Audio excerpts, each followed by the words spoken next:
കേന്ദ്ര ഗവൺമെൻറ്റിൻ്റെ അണ്ടറിലുള്ള പൊതുമേഖലാ സ്ഥാപനമായ ഇന്ത്യൻ ഓയിൽ കോർപ്പറേഷനിൽ ഇപ്പോൾ താല്പര്യമുള്ള കുട്ടികൾക്ക് മാർക്കറ്റിംഗ് ഡിവിഷനിലെ അപ്രൻറ്റീസിൻ്റെ പോസ്റ്റിലേക്ക് ആപ്ലിക്കേഷൻ അയക്കാവുന്നതാണ്.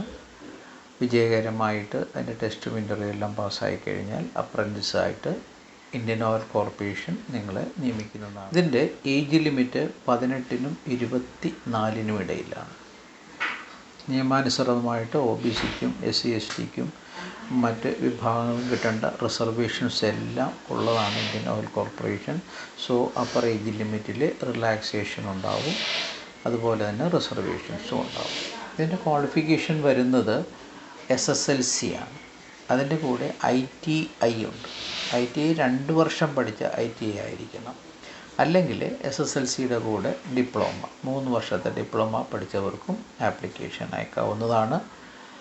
ഈ പരീക്ഷകൾക്കെല്ലാം മിനിമം 50% മാർക്ക് ഉണ്ടായിരിക്കണം എന്ന് നിർബന്ധം. അപ്പോൾ ഇതിന് ITI ഹോൾഡേഴ്സ് ആണെങ്കിൽ ആപ്ലിക്കേഷൻ അടക്കേണ്ട വെബ്സൈറ്റ് സെപ്പറേറ്റ് ഞാനിവിടെ കൊടുത്തിട്ടുണ്ട്. അതായത് https://apprenticeshippindia.org അതാണ് ഇവിടെ കൊടുത്തിരിക്കുന്ന ഈ വെബ്സൈറ്റിലാണ് ITIക്കാർ ആപ്ലിക്കേഷൻ കൊടുക്കേണ്ടത്. എന്നാൽ ഡിപ്ലോമക്കാർ ആപ്ലിക്കേഷൻ കൊടുക്കുമ്പോൾ https://nats.education.gov.in എന്ന് പറയുന്ന വെബ്സൈറ്റിൽ കൊടുക്കണം.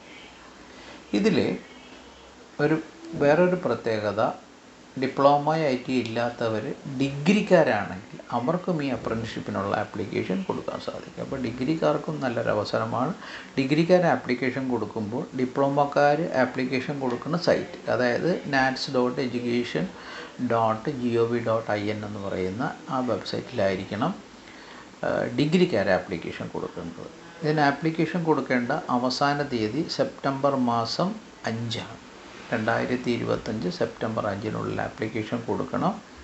ഇതിന് കൂടുതലായിട്ട് എന്തെങ്കിലും നിങ്ങൾക്ക് അറിയാനുണ്ടെങ്കിൽ, ആപ്ലിക്കേഷൻ കൊടുക്കാനല്ല, കൂടുതൽ ഡീറ്റെയിൽസ് അറിയാനെന്നുണ്ടെങ്കിൽ ഇന്ത്യൻ ഓയിൽ കോർപ്പറേഷൻ്റെ വെബ്സൈറ്റ് ഉണ്ട്. അതായത് https://iocl.com എന്ന് പറയുന്ന വെബ്സൈറ്റിൽ കയറി കഴിഞ്ഞാൽ ഇതിൻ്റെ ഡീറ്റെയിൽസ് എല്ലാം കിട്ടും.